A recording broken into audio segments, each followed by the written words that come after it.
I just wanted to make a short video kind of going over creating a graph for our lab reports in physical science. This is one for Unit 9.02 where we're making an electric motor and collecting data. So I'm going to go ahead and fill in this table, and then I'll kind of show you how we can turn this table into usable data to make a chart or a graph in Microsoft Word. So let's say we're collecting rotational speed. So for one battery, let's say we start at 20, go to 30, and then 60, and then this one, let's say 30. I'm just going to make up some numbers here. 60, and then maybe 50, 100. So let's say this is not what you would actually find in the lab, but let's say these are the rotational speeds that you actually measured in the lab. So you've now collected data. You've got a data table that has several things we want to represent. We want to show numbers of batteries, or number of batteries, number of coils, and then what's the rotational speed associated with each of those two. So to make any chart in Microsoft Word, you just first put your pointer where you want it to be. So I'll put it here at the bottom underneath answer. I'm going to hit return just so it goes right there. And then at the top of the screen, go to insert and chart. And in science classes, we pretty much always want to use a line chart to represent our data because we're usually talking about multiple streams of data. We're looking at different experiments. So I'm going to go ahead and select a line chart and then hit OK. Now when you do that, it's going to open up just a generic chart. So this is just some data that it populated. This is not your data right here, and this is not your chart. So we have to edit this data to get to match that chart. One of the confusing things that we run into is what do you do with this, with the top and kind of this row over here? Like this is where your information is going to go. That's not too hard to figure out, but how do you label these? Well, what it says for column A, for category 1, 2, 3, and 4 by default, this is what's going to be on your x-axis. So this is on the bottom of your chart. And then up here, these are your, where it says series 1, 2, and 3. This is where, these are like the different experiments we're running or the different trials. So in this experiment, we're looking at the number of batteries. So I'm going to call column 1, 1 battery. Column 2, 2 batteries. Column 3, 3 batteries. Okay, so those are the different batteries we used. And then where it says category, I'm going to change that. This is going to be the number of coils we used, which I think was 9 coils, 12. Actually, I'm just going to put numbers. 9, 12, and 15.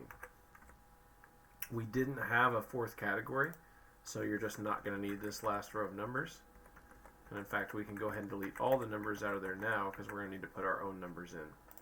One more thing before I start plugging in the numbers. Whatever you see in this blue box, this is what it's selecting for your data. So since we're not going to use that bottom row, I'm going to just drag this blue box and make it tighter. So now this just contains the data we're going to put in. And we need to go up to our table, and we're going to put in our numbers for rotational speed based on the data point, right? So for one battery at 9 coils, we got 20 RPM. And then one battery going down, so the next one battery at 12 coils, we got 30 and 60. And then 2 batteries at 9, 12, and 15 was 30, 60, 80. And then this one was 50, 80, 100. So what I'm plugging in here in this green window is just the information from here, just rearranged a little bit. So I'm paying attention still that where it says one battery, 9 coils, one battery, 9 coils, that it still says 20. So make sure we're getting that correct.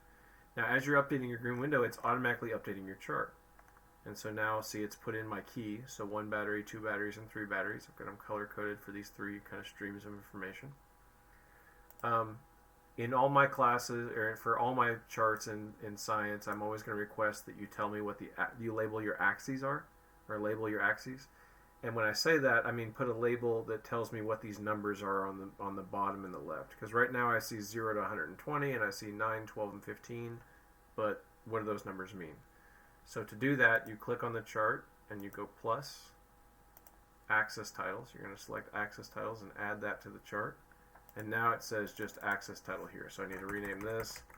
And this was number of coils, right? Because that's what the label for these 3 numbers here.